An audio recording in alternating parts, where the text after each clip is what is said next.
Guess what day it is? Guess what day it is? Huh? Anybody? Leslie, guess what today is? It's hump day. Woo-woo! Guess what today is? It is hump day. It is time for Wednesday afternoon business therapy coming to you live right here from the Orange Nomad Studios in sunny, warm Columbus, Ohio. So thank you so much for tuning in. If you are catching this on the replay, welcome to the show. So let us know in the comments where you're tuning in from. Please say hi in the comments. We'd like to see where everybody's tuning in from and to welcome everybody. If this is your first time catching the show, put that in the comments too. I'm always curious to see who is tuning in to us for the first time. Those of you who are returning guests and repeat viewers to the show, welcome back. Welcome everybody, one and all. This is the Do What Is Necessary live stream. So if this is your first time watching the show, and again, if you're watching this on the replay, I am Andrew Moon. I'm Orange Nomad, and I help take hustling entrepreneurs and turn them into calm, unstoppable CEOs. And that's what this show is dedicated to 100% doing, is helping you become the best version of you and doing what is absolutely necessary. Not according to me, not according to all the gurus out there. This is pushing aside all the hustle and grind, 10x this, 10x that, and all of the other garbage that's out there, and doing what is absolutely necessary for you to have a calm, effective, productive life. That's what I'm dedicated to doing. We've been doing this show for about a year now, a little over a year. We started this on April 1st of last year. It is an absolute labor of love to share everything that I've learned in being an entrepreneur since I was 8 years old. And that's what I'm all about, is sharing the good, bad, and the ugly so that you don't have to make those same mistakes, so that you can live a productive, calm life. So let's welcome a few people to the show today. We've got Mr. T. Robin Cole tuning in from Missouri. So he is in the Midwest. I'm in the Midwest with you, Robin. It is a nice warm day.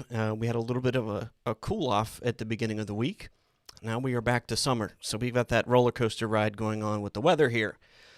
Amit Burke tuning in from Toronto, Ontario, Canada. So welcome to the show. Glad to have both you and Robin. If you're just tuning into the show, you're just catching us.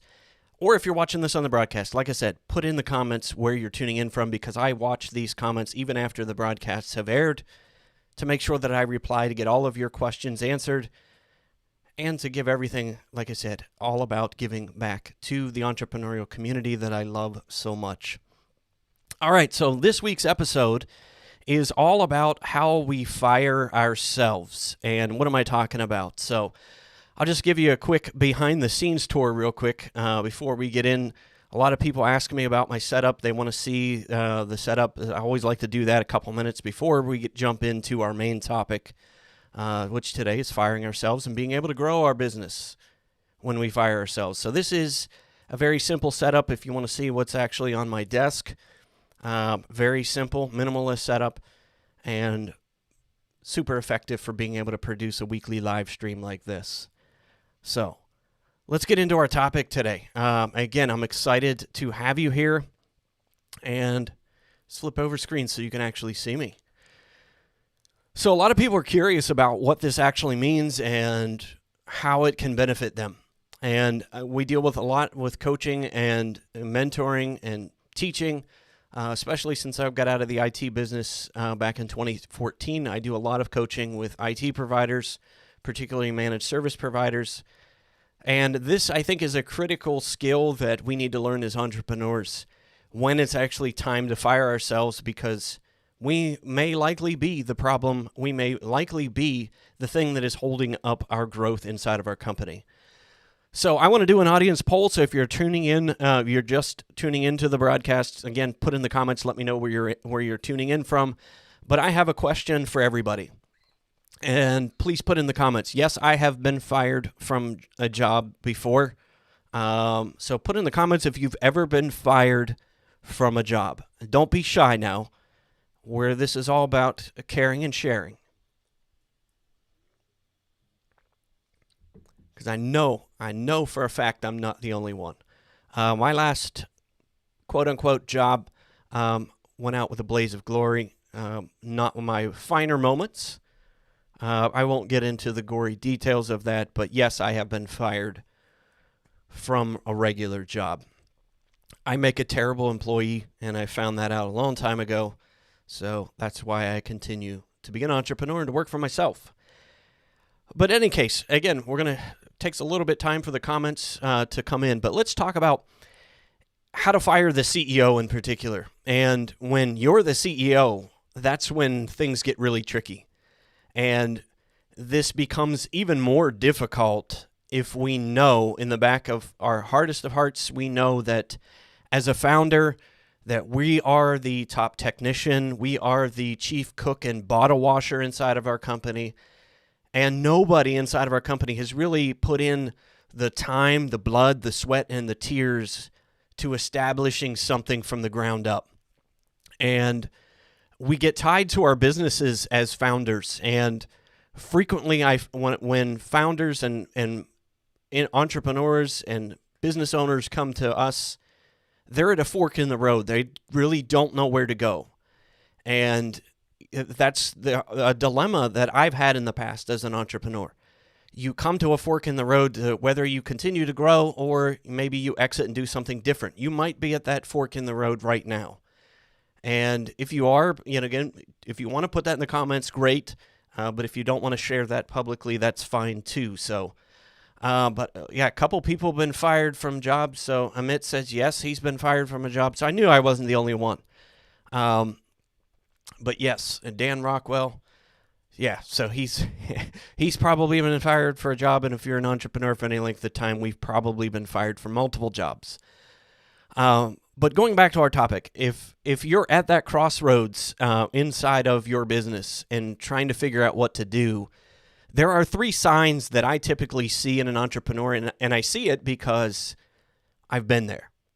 I've reached those points, those critical points in running a business. I've reached critical points in different businesses that I've had, and these 3 things seem to rise to the top as being surefire signs that you probably need to fire yourself.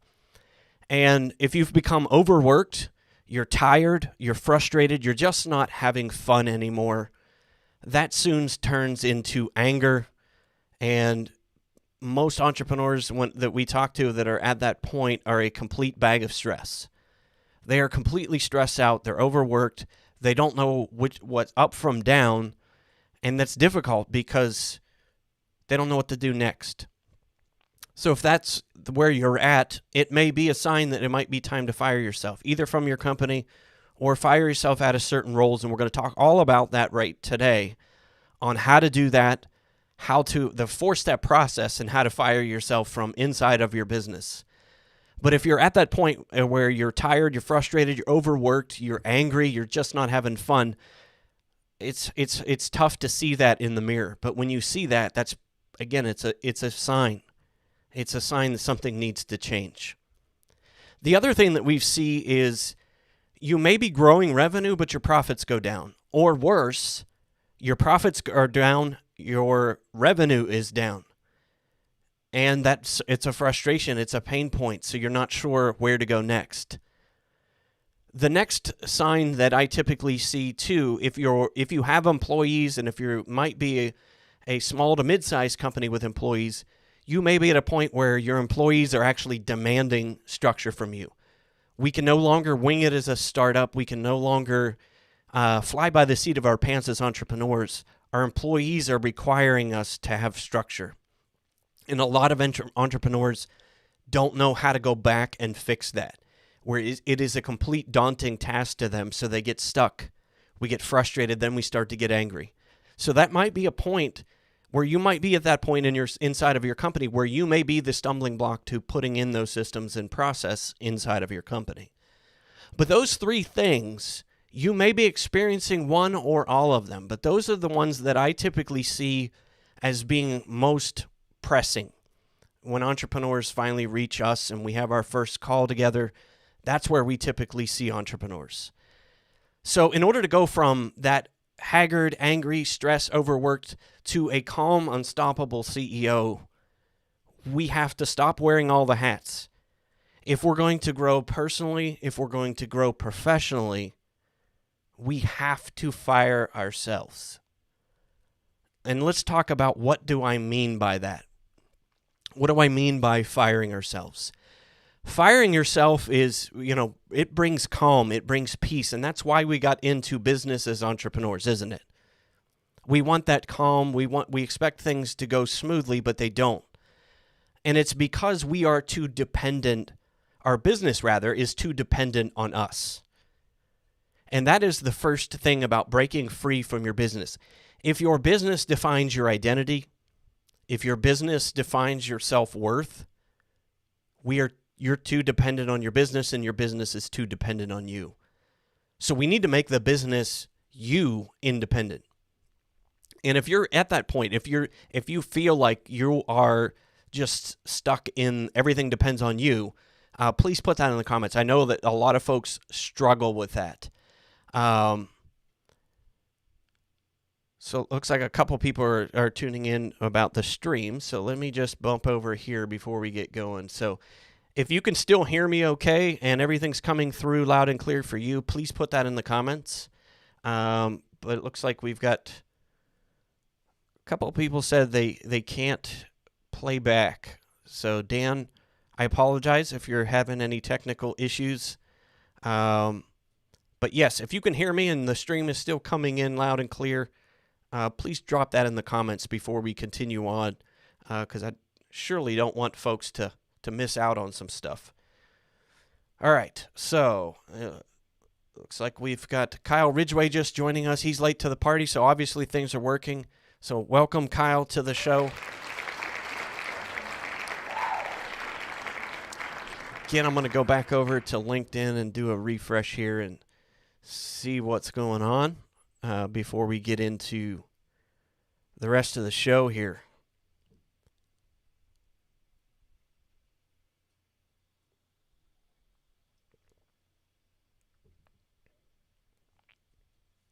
Yes, so if you're still watching, you can hear me, put that in the comments. It looks like I'm still getting comments, so it looks like we're still live, waiting for LinkedIn page to refresh here.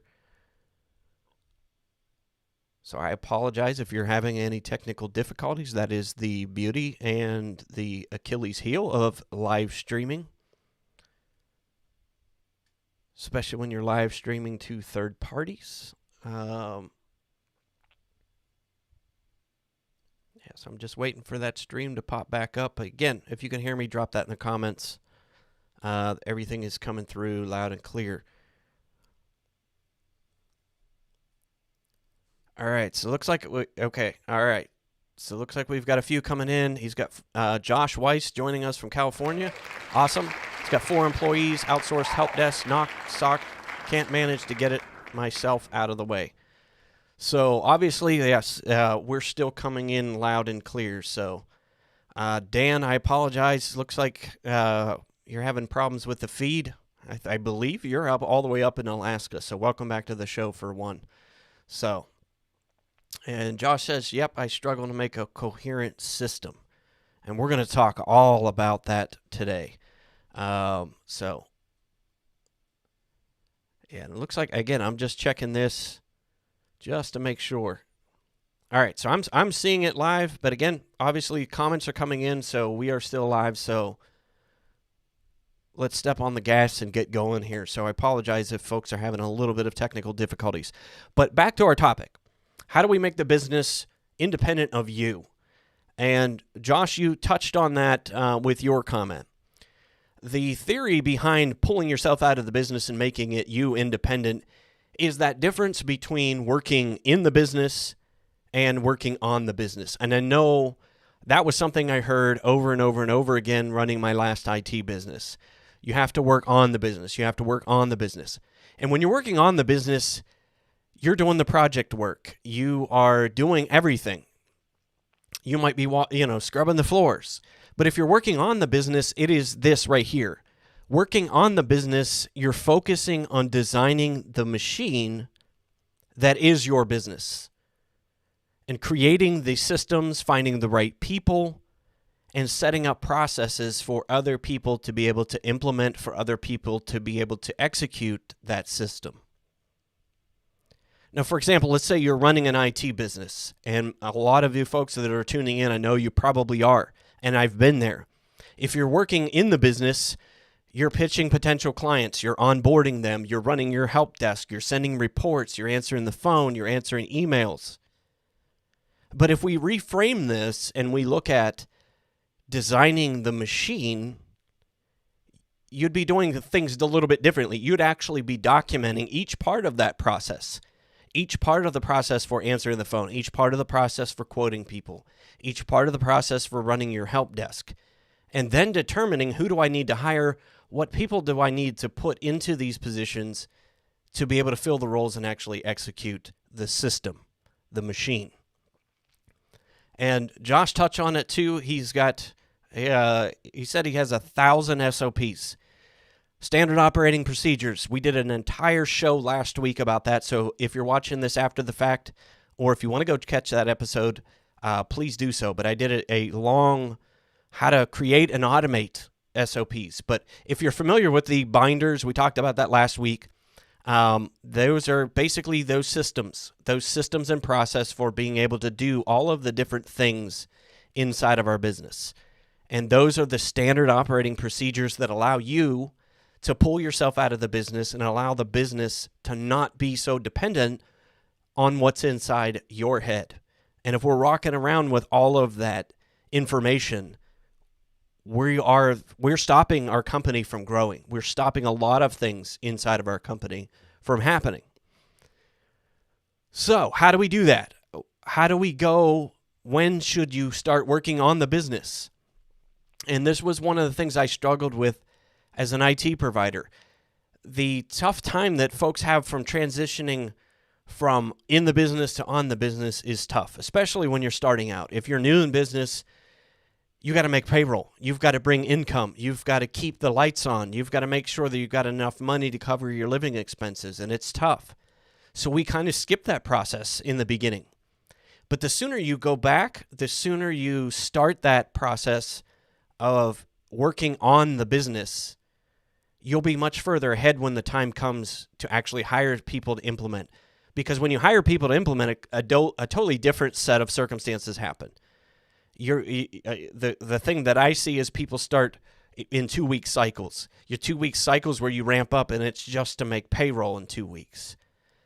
So that's where, as soon as you can, create those processes and start working inside of your business, working on your business for building those systems and process. And we're going to talk a lot about how to do that, because it doesn't get easier as you grow.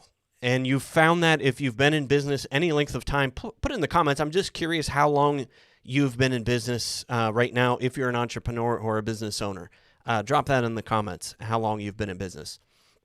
Because if you've been in business for any length of time, it's difficult. The business gets more complex. There's more layers. There's more things to do the sooner you, or the bigger that you get.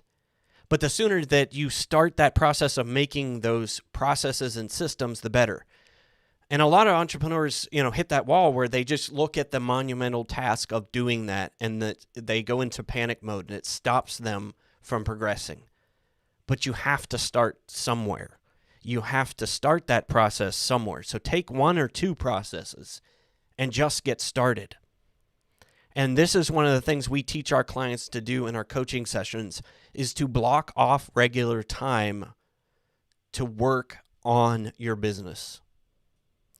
And with this business that I'm running now, we started early. And that was one of the things I prioritized early, was creating those processes. Because the more time we block off to doing those things, that long-term impact and the ROI is just immense. So make sure that you block off time. And this is one of the things we share with our coaching clients. If you want a copy of this, please put that in the comments too.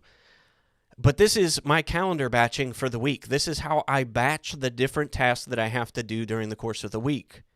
And one of the things that I do on Thursdays from in the morning is I work on those systems and processes inside of my business, especially when it comes to operations.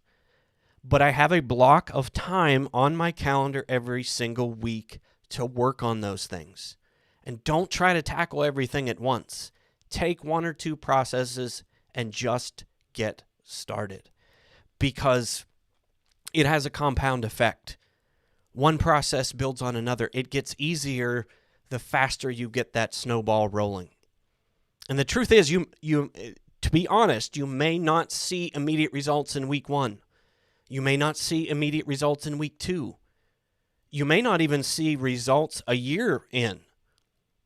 But you will make progress. A lot of times you'll go from the short-term fighting to survive to actually having ROI. And it may not be immediate, but get started, and it does have a compound effect. It was Albert Einstein said compound interest is the 8th wonder of the world. This works the same way inside of your business. Building those systems and processes for other people to do the work has a compound effect on you as an entrepreneur. So Josh said he's been in business for 10 years, 10 plus years. So he's been over 10 years. So congratulations to you. And again, a lot of MSPs, a lot of IT providers don't even make it that long. So kudos to you, my friend. All right, so let's do a quick question, and then let's get into how do we actually do that? How do we go about firing ourselves? And I want to ask a poll of the audience. Again, this will help me determine whether or not things are still working.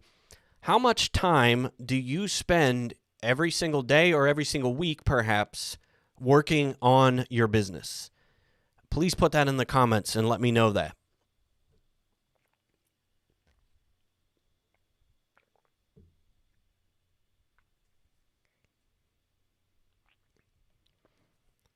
And we'll see if we get any takers on that. So how do we fire ourselves? How do we fire ourselves from our business? Recently, a video came up, and that's really what triggered this episode of being able to fire yourself. It was Bill Gates and Warren Buffett. We're talking about time management, about the ability to transition and not be so your business being so highly dependent on you. So I just want to play this short video. And again, if you put in your comments, how often you work on your business too. But I wanted you to see this video. You may have already seen it, and this will help us see what the end goal is. I also remember Warren showing me his calendar, and I love this. I had every minute packed, and I thought that was the only way you could do things. And the fact that he is so careful about his time. Can I show this to the audience? Yeah. He has days that there's nothing on. Absolutely. Yeah, I'm trying to show. Some of the best And well, this is October. it's very high tech. Be careful. No, you might not understand. I'm going to hold. I'm not going to show the thing. But this is the week of April, of which there are only 3 entries for a week. Yeah, there'll be 4 maybe by April. File tax. So that taught you what? Not to crowd yourself too much and give yourself time to read and think and... Right, that you control your time, and that sitting and thinking may be a much higher priority than a normal CEO who, there's all this demand and you feel like you need to go and see all these people. It's not a proxy of your seriousness that you filled every minute in your schedule. And people are going to want your time. Yeah, and it's the only thing you can't buy. I mean, I can buy anything I want, basically, but I can't buy time. And so to have time is the most precious thing you can have. I better be careful with it. Yeah. There's no way I will be able to buy more time.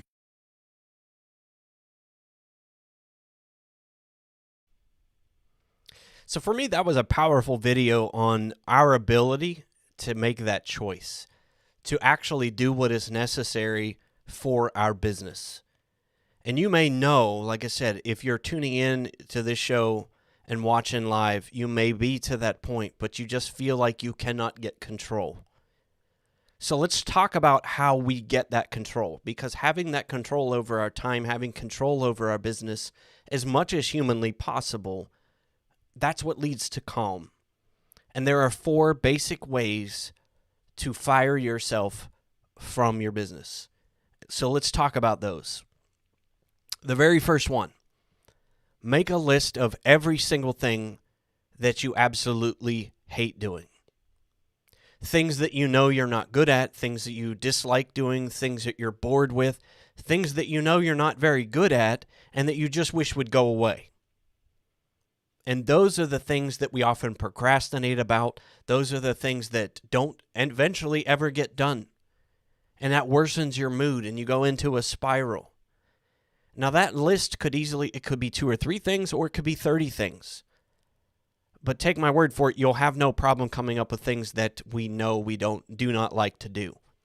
So if you know what one of those things is, put that in the comments. And again, if you're watching this on the replay, put that in the comments as well. But this is where we start. We make a list of all the things that we don't like doing and the things that are sapping our mental and our physical energy out of us. And we figure out how we either eliminate or delegate those things. We fire ourselves from doing things inside of our business that we absolutely hate. And yes, there are some things that we absolutely have to do as entrepreneurs that really nobody else can do. But the majority of those things can be delegated, eliminated, or automated. But it's taking the time and having that list in front of you and knowing where to start. That is step number 1. We have to identify those things that we should not be doing and the things that we should be firing ourselves from inside of our company. Number 2 is we actually have to take action. We have to free up ourselves. Otherwise, we're going to be stuck in that no growth cycle. We're going to be stuck in that mentality of frustration. So once you have the list, you may not be able to delegate, eliminate, or automate everything on that list. But start with 1 or 2 things. And it's hard to do because we feel like, I'm going to be the only one that it knows how to do this. And I'm going to, it's more time consuming for me to teach somebody else how to do this. It's not. If you teach somebody else how to do that and you create the system and process for them to duplicate it, then it becomes much easier. We break that habit that we have and that ego trip that we have of thinking that we're the only one that can actually do things right. So we have to free ourselves and start that process of doing what is necessary. And what is necessary is there are a lot of things that we're probably doing inside of our business that we need to fire ourselves from. But again, if you have one of those things that you would like to share with everybody, please put that in the comments. And while you're doing that, we wanted to also give away a prize. This is one of the things we do. If you're watching live on the show, this is why we encourage live, because if you're watching on the replay, unfortunately, we've already given our prize away. So let's give away a t-shirt. Who would like a free t-shirt? Please put that in the comments. Put free t-shirt in the comments. And whoever is the first person that replies will get that free, sweet Team Orange t-shirt. So, again, put in the comments, free t-shirt. First person snags the prize. All right, let's get moving on. Let's start. Number 3. This is kind of related to step number 2. But once we've done that, we started to free ourselves. We absolutely have to embrace delegation and teamwork. So I'm going to talk a little bit about that in a second. So Amit is our winner chicken dinner. Amit gets himself another free Orange Nomad t-shirt. So you actually have one coming on your way as part of your coaching sessions. So let's take a runner-up. If you're, I've already got one coming to Amit. So if you'd like a free t-shirt too, put that in the comments. Second person to reply. Let's do the twofer today. Give away 2 t-shirts.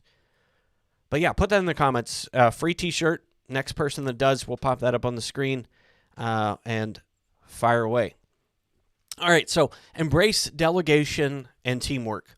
And the delegation part is the one that is absolutely hard for entrepreneurs because we're not used to delegating. It is very unnerving to delegate to somebody else parts of our business. And it's because we're so tied. We're so tied emotionally. We're so tied. Our self-worth is so tied to our business. But if you're going to break free, you're going to fire yourself, we need to embrace delegation and not abdication. Don't just push something on somebody without a process or a system.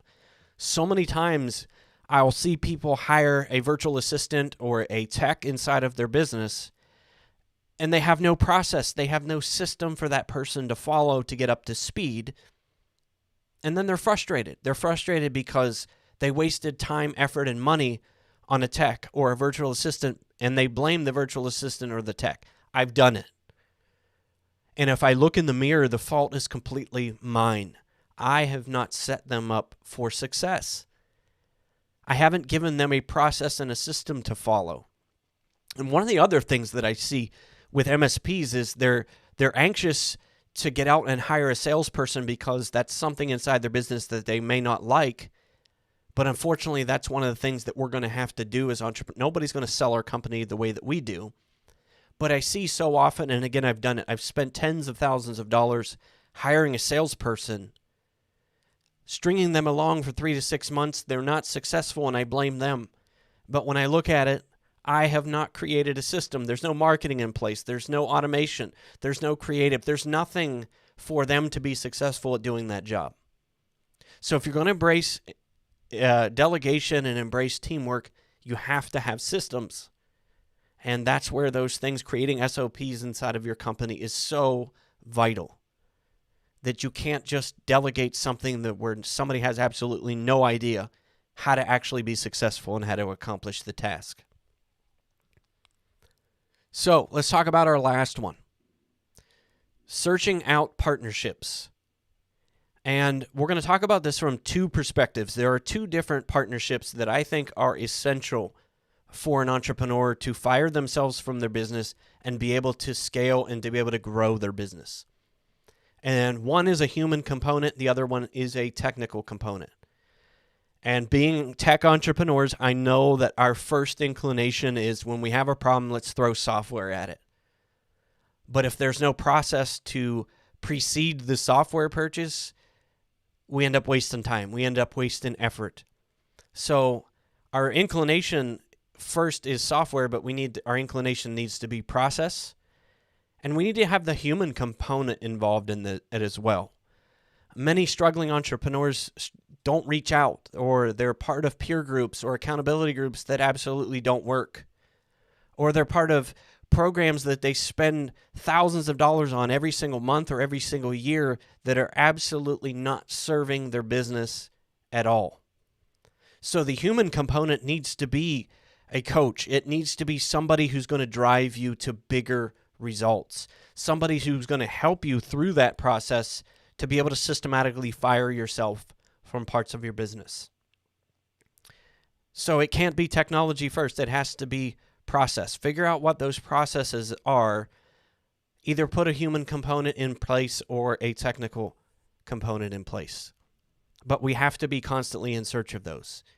And if you're absolutely stuck and in a place where you need help, please reach out. That's what this show is all about, is helping people get past that fork in the road of where you might be. So, those are my 4 steps of how to actually fire yourselves from parts of your business. Or if you're absolutely not interested in doing any of those things, you just have had it with your business, maybe it's time to fire yourself completely from your business and follow something that you actually love doing. But my mantra on this show is doing what is necessary. So my pro tip for you today, if you're watching the show or if you're tuning in after the fact, my pro tip is to get out of your own way and do what you love. Concentrate on what you love. Get rid of as many things as possible in your life that don't bring you calm. Because the longer we stay in that cycle, it is really hard to get out of. And firing yourself from parts of your business can go a long way in reaching your goal of being a calm business owner. But it takes time to come to that realization. But I promise you that it will work. So let's get to the point now where I always do this at the end of our show. And I ask people, what is your number one takeaway from today? What did you find most useful about today, or insightful, or maybe it's a repeat of something that you already know but haven't taken action on? Please put that in the comments. And again, we've got another free t-shirt winner out there if you're tuning in live with us today. Put that in the comments. So, taking out, regular blocks of time, I can't stress that enough. If that's one of your takeaways, put that in the comments. But firing yourself can actually grow your business. And that is really the takeaway from today, is that if you're going to lead, if you're going to produce, if you're going to scale, grow as a person, as a business, we got to get out of our own way and do the things that we absolutely love to do. That's going to wrap our show for this week. I'm happy that you're still hanging out with us. So again, if you've got your takeaways, if the stream is just catching up, please put those in the comments. We'll share those before we go off the air today. But hopefully this was insightful to you, to be able to have the insight into your business, maybe the insight into something that you know you need to do, but you've just struggled. So if you're at that place and you're just struggling, reach out. Join a peer group, join a group that is going to help you, or get a coach, whatever it is. But we have to take the steps that are absolutely necessary for you. And hopefully that was my goal with this episode, is to help you see and have that reality. If you'd like to support the show, head over to orangenomad.com/merch. You can pick up anything in our shop, any Team Orange swag, and that helps support us being able to bring this free content to the world every single week. And we very much appreciate it. I can't thank you enough. My boy Drake White is back tonight. He's had 2 weeks of vacation, and I've been jonesing. Wednesday evening therapy for me is music therapy. So if you want to check out Drake White, he goes live every Wednesday, has for over a year and a half now. He's been doing this ever since COVID started. But orangenomad.com/Drake White. He goes live on YouTube and Facebook at 8 p.m. Eastern Time. But I can't. If you want some good music and you want some music therapy, it's good stuff. Thanks again for tuning in. We're going to wrap this episode. I appreciate you hanging out. I know we went fast. If there's anything that I can follow up with or answer questions, please feel free to reach out. But I'm appreciative that you've spent some time with me today. I can't thank you enough. This is an absolute labor of love doing this show every single week. As I end the show every single week, always be humble and kind, and always do what is necessary. I'll see you next week.